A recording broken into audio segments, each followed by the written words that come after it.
নমস্কার, আমি রিমা। আহারে বিহারে চ্যানেলে সকলকে জানাই স্বাগত।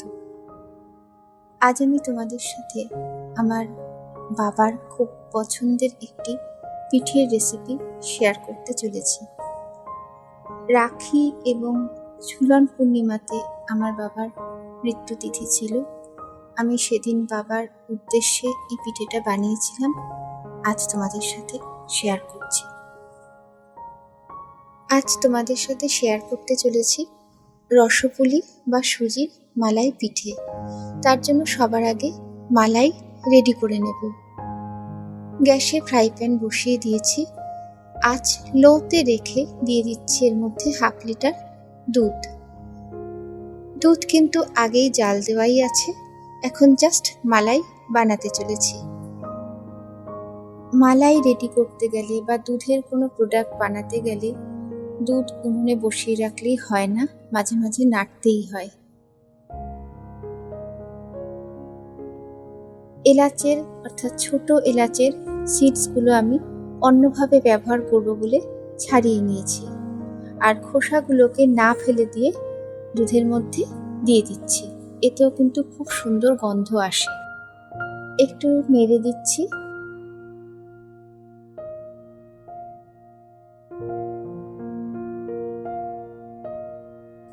দিয়ে দিচ্ছি 2 টেবিল চামচ গুঁড়ো দুধ। গুঁড়ো দুধে কিন্তু টেস্ট যেমন ভালো হয়, ঘনও হয়ে আসে এবং মালাই তাড়াতাড়ি হয়ে যায়। প্রায় 4 টেবিল চামচের মতন দিয়ে দিচ্ছি চিনি। আমার বাবা মারাত্মক মিষ্টি ভালোবাসতেন, তাই আমি মিষ্টিটা একটু বেশি ব্যবহার করছি। তোমরা কিন্তু তোমাদের টেস্টে মিষ্টিটা দিও।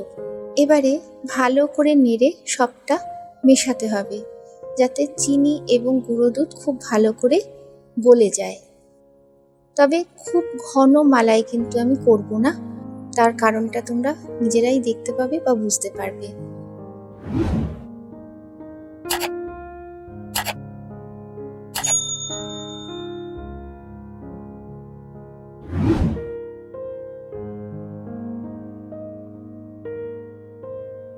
দেখতেই পাচ্ছ দুধ কিন্তু বেশ অনেকটাই ঘন হয়ে এসেছে।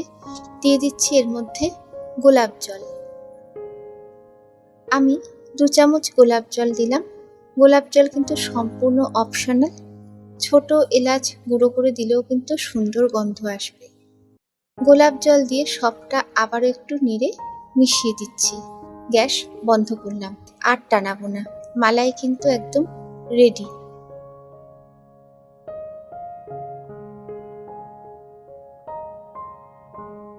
এবারে ওভেনে একটি কড়াই বসিয়ে দিয়েছি। দিয়ে দিচ্ছি এর মধ্যে 1 কাপ সুজি। আঁচ লোতে রেখে সুজি থেকে সুন্দর গন্ধ বেরোনো অবধি হালকা করে ভেজে নিতে হবে।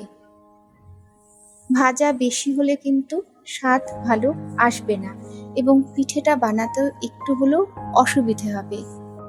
এই পিঠেটা খেতে এতটাই ভালো হয় এবং আমার বাবা এতটাই ভালোবাসতেন যে পিঠের সিজন ছাড়াও অফ সিজনেও আমার করতে হতো। এদিকে দেখো সুজি কিন্তু ঠিকঠাক ভাজা হয়ে গেছে। সুজি ভাজার গন্ধও বেরোচ্ছে। এবারে তুলে নেব। এই দেখো একেবারেই কিন্তু হালকাভাবে ভাজা, এতটুকু কিন্তু লাল ভাব হয়নি, অথচ ভাজাও হয়েছে। এবারে কড়াইতে দিয়ে দিচ্ছি ঘি। 2 চামচের মতনই ঘি দিলাম। একটু ছড়িয়ে নিচ্ছি। ঘি খুব তাড়াতাড়ি গরম হয়। আঁচ লোতে রেখেই এর মধ্যে দিয়ে দিচ্ছি মাঝারি সাইজের নারকেলের আধমালা নারকেল বাটা। নারকেল বাটা কিন্তু একদম মিহি করে না বাটলেও চলবে। নারকেলও একদম হালকা করেই ভেজে নিতে হবে। বেশি ভাজা হলে পাক ভালো আসবে না। কয়েক সেকেন্ডে নারকেলটা ভেজে নিলাম। দিয়ে দিচ্ছি এর মধ্যে ভেজে রাখা সুজি। 1 কাপ থেকে সামান্য একটু বেশি দিয়ে দিচ্ছি চিনি। চিনি কিন্তু তোমরা তোমাদের টেস্টে দিও। দিয়ে দিচ্ছি ছোট এলাচের গুঁড়ো। যার খোসাগুলো মালাই বানানোর সময় ব্যবহার করা হয়েছে। এবারে একসাথে একটা পাক দিতে হবে। যদি এতটুকুও ড্রাই ভাব মনে হয়, সামান্য একটু জল দিতে পারো, তবে চিনি গলে যায় এবং গলে গিয়ে একটু নরম করে দেয়। একটু ধৈর্য ধরে কিন্তু পাকটা দিতে হবে। চিনি কিন্তু গলতে শুরু করেছে, দেখতেই পাচ্ছ একটা ভিজে ভাব চলে আসছে। প্রায় 50% পাক কিন্তু আমার হয়ে এসেছে, রীতিমতো কড়াই থেকে ছেড়েও দিচ্ছে।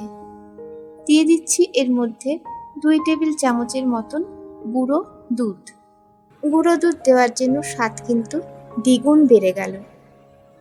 ভালো করে এবারে একসাথে মিশিয়ে বাকি পাকটুকু দিয়ে নিতে হবে। তবে কি অতিরিক্ত টাইট পাক না দিলেই ভালো। সুজি, নারকেল এবং চিনি এবং শুকনো গুঁড়ো দুধ দেওয়া হয়েছে, এমনি পাক টাইট হয়ে যাবে। এবারে তুলে নেব। এই যে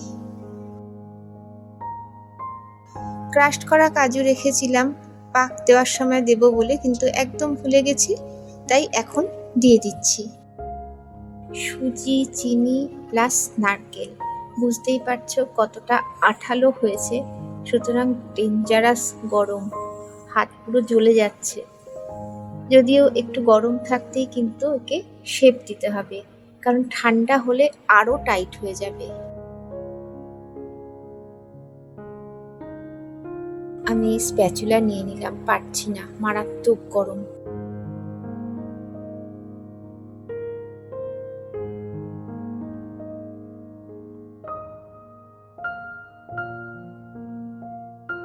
এবার গরমটা কিন্তু অনেকটাই সহনশীল হয়েছে। আটা মাখার মতন জাস্ট মেখে নিচ্ছি।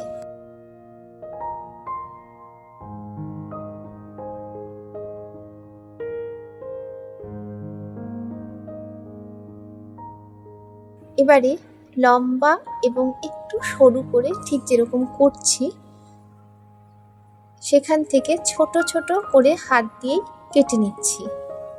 এবার এই ছোট লেচি নাড়ুর মতন জাস্ট গোল করে পাকিয়ে ফেলো। এই যে আরো দুটো করে দেখাচ্ছি।